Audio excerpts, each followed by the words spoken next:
Puasa, dengar kata itu, yang langsung kepikiran pasti nahan lapar dan haus kan? Tapi gimana kalau saya bilang, inti puasa itu sebenarnya jauh, jauh lebih dalam. Ini soal detoksifikasi, tapi bukan buat tubuh kita, melainkan untuk jiwa kita. Nah, kita bakal kupas tuntas konsep ini, dasarnya dari buku Menyucikan Jiwa dengan Puasa. Coba deh kita mikir bareng-bareng. Tiap tahun kan jutakan orang di dunia itu puasa. Logikanya dunia harusnya jadi tempat yang lebih baik dong. Tapi kok ya, ketidakadilan, korupsi, masalah-masalah sosial itu kayaknya masih ada aja. Aneh nggak sih? Nah, pertanyaan besar inilah yang jadi pemicu obrolan kita. Jangan-jangan ada sesuatu yang esensial dari puasa yang selama ini kita lewatin. Dan kutipan ini, wah jujur aja kayak nampar kita semua ya. Ini menunjukkan ada gap yang gede banget antara ritual puasa yang kita lakuin sama hasil nyata yang seharusnya kita dapat. Jadi salahnya di mana nih? Yuk kita coba cari tahu apa sih esensi puasa yang mungkin selama ini kita lupakan. Oke, jadi langkah pertama, kita harus definisikan ulang apa itu puasa. Ini bukan cuma soal urusan perut kosong dan tenggorokan kering. Semuanya itu berawal dari akarnya, dari katanya. Dalam bahasa Arab, puasa itu disebut as-siyam. Artinya, menahan diri. Dan ini kuncinya, teman-teman. Menahan diri dari apapun. Bukan cuma dari makanan dan minuman. Wah, ini benar-benar mengubah perspektif kan? Mau bukti yang paling kuat? Langsung dari Al-Quran. Ingat kisah Maryam? Dia itu berpuasa, tapi puasanya adalah dengan nggak berbicara sama sekali. Ini bukti telak kalau menahan diri itu spektrumnya luas banget. Bukan cuma perut, tapi juga lisan kita, pikiran kita, sampai ke hati. Tapi tunggu dulu, pemahaman tadi itu ternyata baru kulitnya aja. Ada para pemikir hebat, ulama besar kayak Imam Al-Ghazali, yang ngebawa konsep ini ke level yang jauh, jauh lebih dalam. Mereka ngebuka lapisan-lapisan makna puasa yang mungkin nggak pernah kita bayangin sebelumnya. Kata Imam Al-Ghazali, puasa itu ada 3 tingkatan. Level pertama namanya Shaum al-Umum atau puasa umum. Ya, ini yang kita semua tahu, nahan lapar, haus, dan syahwat. Standar lah ya. Nah, naik level nih yang kedua, Shaum al-Khusus, puasa khusus. Di sini kita nggak cuma nahan yang fisik, tapi juga menjaga panca indera kita, mata, telinga, lidah, dari perbuatan dosa. Level paling tinggi, ini dia, Shaum khusus al-Khusus, puasa super spesial. Ini levelnya hati, membersihkan hati dari segala urusan duniawi dan fokusnya cuma ke Tuhan. Ini udah bukan ibadah biasa lagi, ini transformasi total. Nah, pertanyaannya, puasa kita selama ini ada di level mana ya?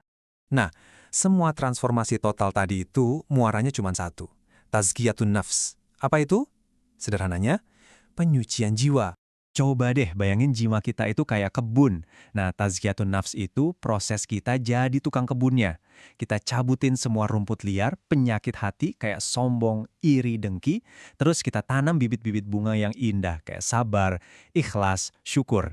Nah, puasa itu bisa dibilang salah satu pupuk dan alat berkebun terbaik yang kita punya. Terus, bagian mana sih yang mau kita bersihin? Yang jadi target itu bukan akal atau intelek kita. Akal itu ibarat pisau tajam. Dia cuma alat, netral. Target utamanya adalah nafs kita, sesuatu yang sering kita sebut ego atau pusat dari segala hasrat dan keinginan. Nah, si nafs inilah sumber dari semua dorongan, entah itu baik atau buruk. Jadi kalau mau benerin perilaku, ya kita harus beresin akarnya, yaitu si nafs ini. Oke, jadi kita udah tahu nih tujuannya, membersihkan nafs. Pertanyaan selanjutnya, gimana caranya puasa bisa jadi jembatan ke sana? Apa sih mekanismenya? Yuk kita bedah. Nah, ini dia bagian yang menurut saya mind-blowing. Rasa lemas, lapar, haus pas puasa itu ternyata bukan bug, tapi justru fitur utamanya. Emang sengaja didesain begitu. Logikanya simple banget.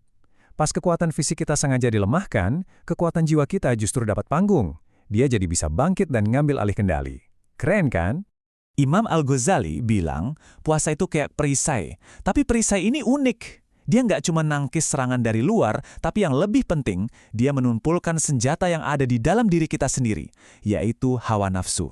Jadi, puasa itu kayak latihan militer buat jiwa, biar dia nggak lagi jadi budak dari keinginannya yang liar. Ulama lain, Ibnu Qayyim, punya analogi lain yang nggak kalah keren. Beliau melihat puasa itu kayak nge-gym, tapi yang dilatih itu otot kesabaran. Dan kita tahu kan, kalau otot ini dilatih terus-menerus, dia bakal jadi kuat. Hasilnya, hati kita jadi lebih bersih dan akhirnya lebih siap buat terkoneksi secara mendalam dengan Tuhan. Dan puncaknya nih, dengerin kata-kata super tajam dari Ibnu Athaillah. Beliau bilang, gak ada yang lebih ampuh buat memutus sumber hawa nafsu selain puasa. Perhatiin kata-katanya ya, bukan cuma mengendalikan atau mengurangi, tapi memutus akarnya. Bener-bener pernyataan pamungkas tentang dahsyatnya kekuatan puasa. Jadi, kalau kita tarik benang merahnya, para ulama ini sepakat puasa itu adalah bootcamp spiritual, latihan yang super intensif. Tujuannya bukan buat bikin kita kelaparan, tapi buat bikin kita merdeka. Merdeka dari apa? Dari penjara yang kita buat sendiri, yaitu penjara hawa nafsu. Nah, sekarang kita balik lagi ke pertanyaan awal. Setelah kita tahu semua ini, yuk kita tanya ke diri kita masing-masing dengan jujur. Puasa kita kali ini mau jadi sekedar rutinitas tahunan yang cuma ngosongin perut doang, atau mau kita jadikan ini sebagai momen spesial untuk benar-benar menyucikan jiwa kita? Jawabannya ada di tangan kita sendiri.